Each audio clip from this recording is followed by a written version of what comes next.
Can I invite our chef, Sami Tamimi, again to the stage?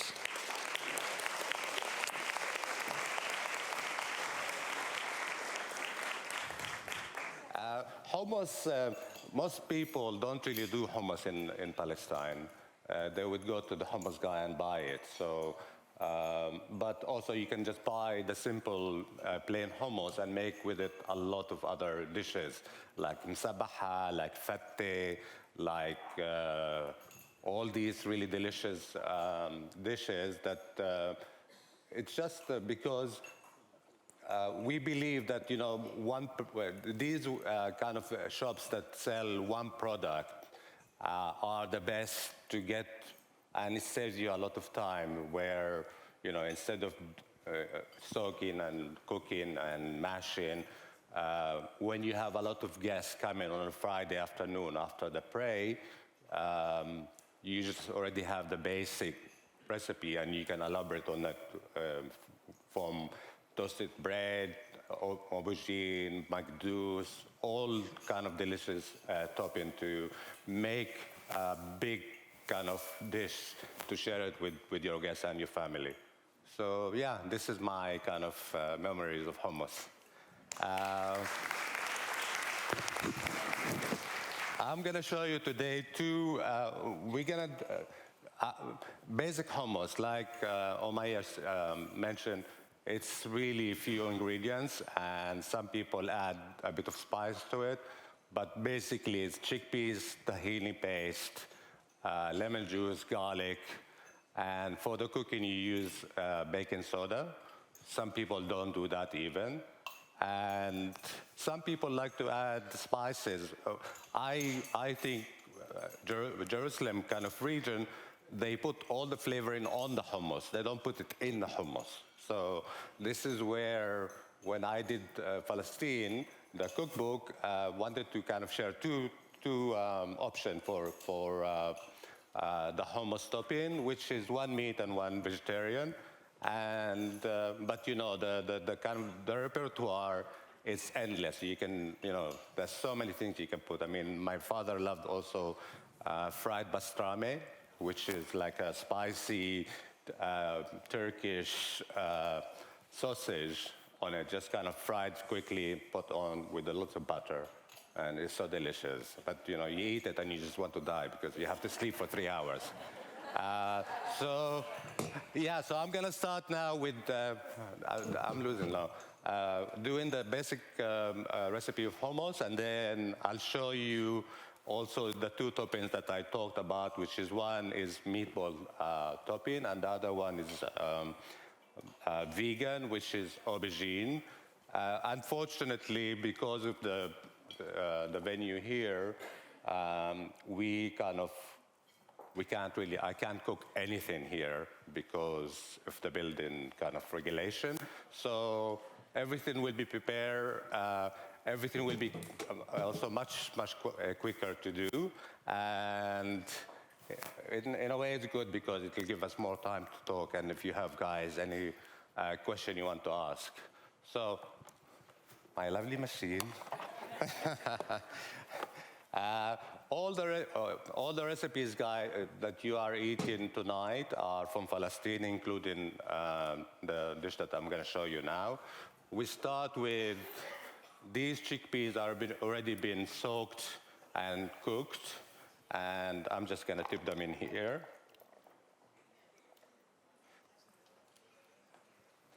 This is a recipe that my grandma used to make, and it's been running in a family for some time. She lived until 100. And she used to get, most people add the soda into the soaking water. She didn't add that. After cooking the chickpeas, before cooking the chickpeas, she would put the soaked chickpeas in the pot with the baking soda, and she would cook it without any liquids for a couple of minutes, and this helps the chickpeas to cook really, really faster, but also she wanted to get rid of as much of the skin of the chickpeas, so this will also help that. Once you put the water on, most of the skin will float out, and you just kind of scoop it out. Because we even say sometimes we add more tahini than chickpeas to it. It makes it much more luxurious, smoother, and this is the way I grew up eating it. And who am I to just kind of not do what I've been told? In the food processor, I added already soaked and cooked chickpeas, and I have here some of the cooking liquid from the chickpeas, and just add in a bit of that. And sorry about the noise. And you want to mash it as much as you can to help the process. When you add the tahini, it will get a little bit clanky. So mashing the chickpeas will help the texture at the end, which is what you're looking for, is a kind of very silky smooth texture. So it won't take long, it takes just a couple of minutes.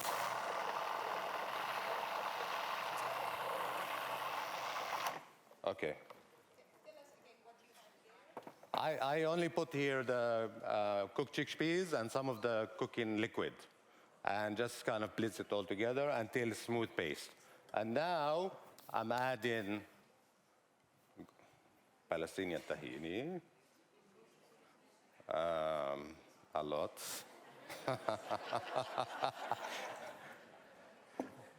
And I want to add a little bit of lemon juice as well.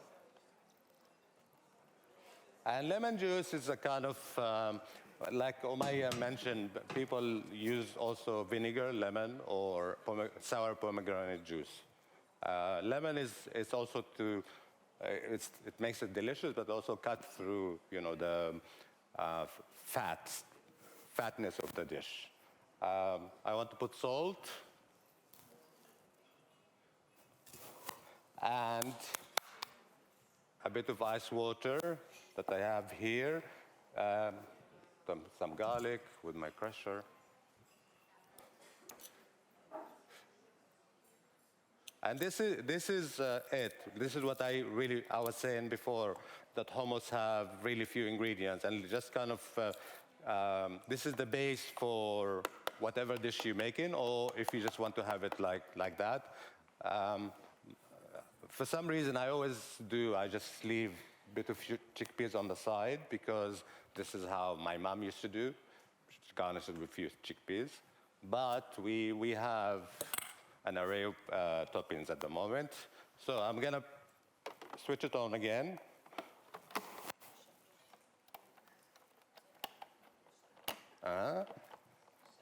It's this side. Okay, sorry. And you see the mixture is getting a bit kind of messy. And I have here ice water. So that's a bit.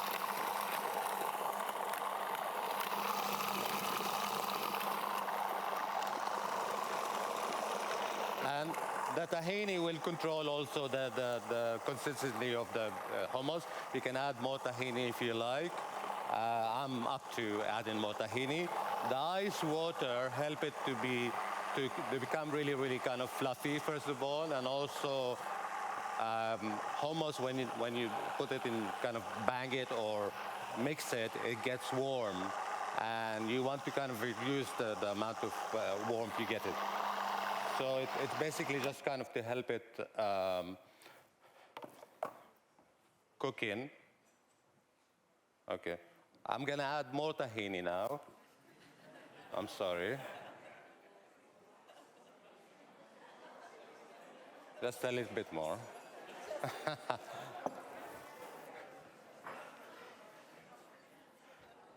And I'm gonna add a bit of salt, and then we put it on again. And you will see now after that the texture slightly less runnier, but as delicious. Don't know if you can see that, but like before it was really, really runny. So this is our hummus ready.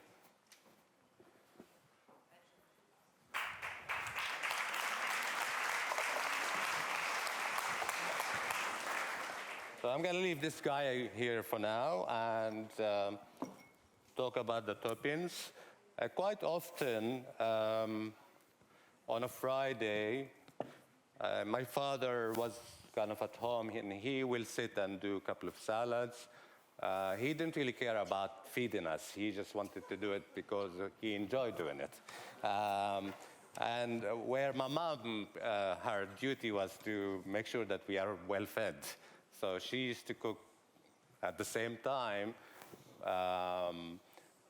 to basically make sure that all the kids, the husband, any relatives that come, because Friday is a kind of free day. It's like a Sunday, and people come in.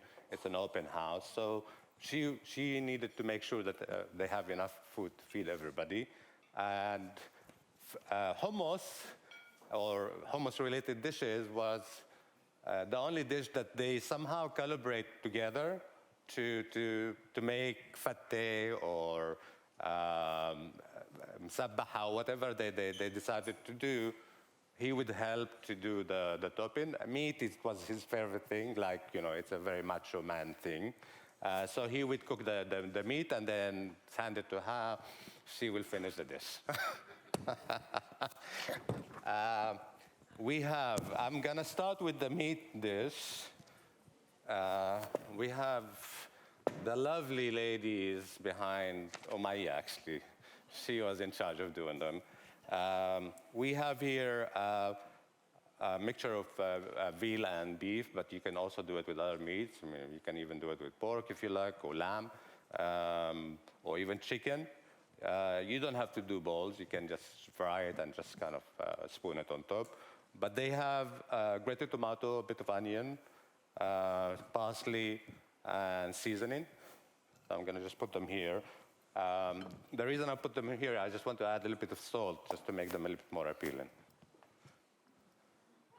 Because, they've been pre-cooked already.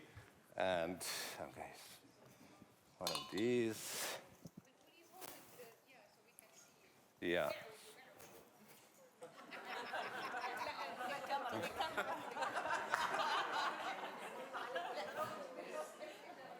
Okay, sorry. Okay.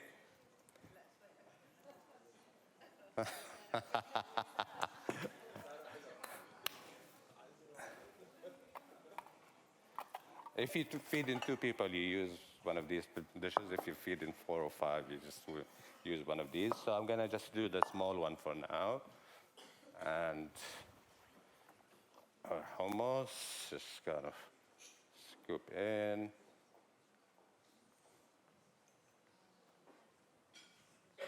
Just spread it around.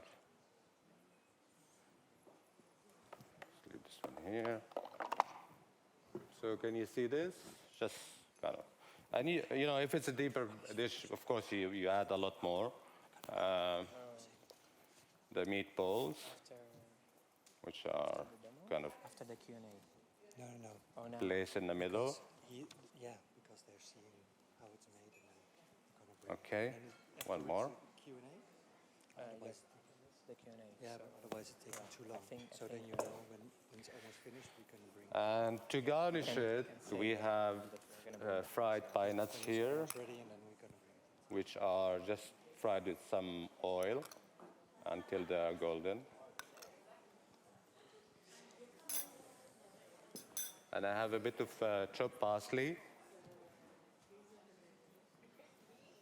dried chili, or Aleppo chili if you have it. Aleppo chili is much nicer because it's not as hot, and the effect is nicer. And I want to put a little bit of mint as well. So just a few leaves.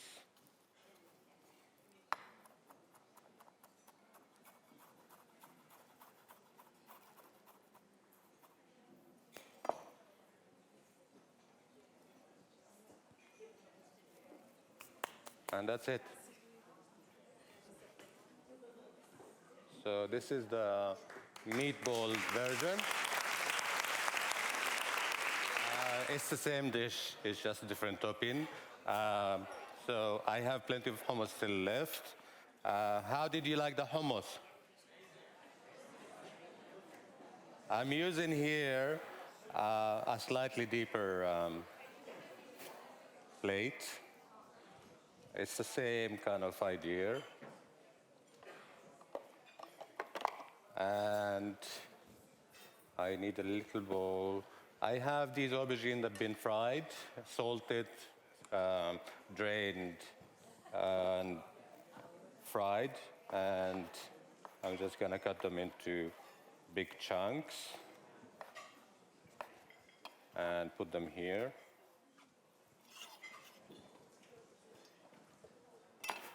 And we have also walnuts that I'm not gonna even bother to chop. I'm just gonna crush them in between,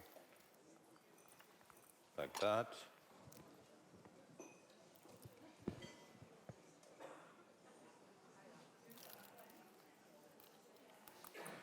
Okay.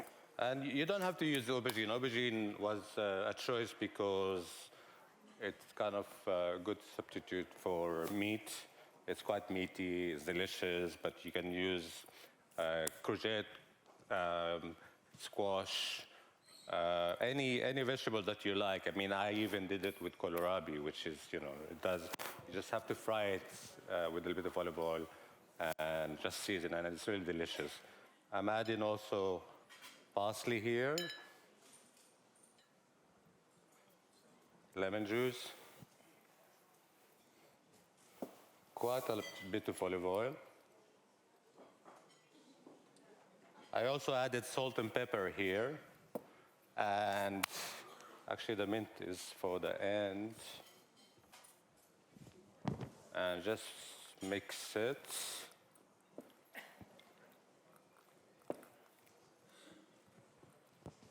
A little bit more parsley.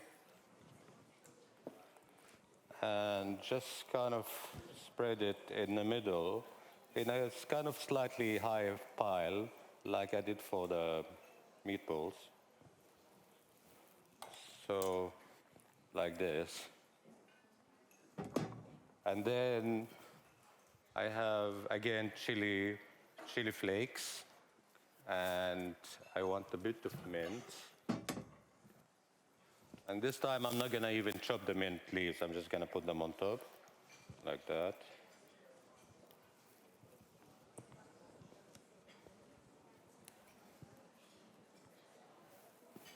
Okay. What else? I want a bit of more olive oil as well.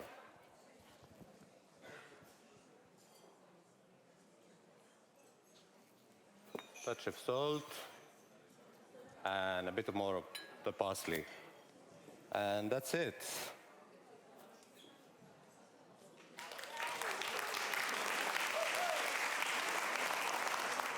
So that's our demo for tonight. Just before we wrap up, I just wanted to thank everybody behind the Hummus Academy. It's a wonderful venture. I wish them all the best of luck. When they came to me, I got so excited about it that I almost didn't really think about it twice. I just said, okay, I'm gonna do it, before we even finalize anything or what I'm gonna do. And I think it's a really, really important thing. It's a good journey. It's just the beginning of it.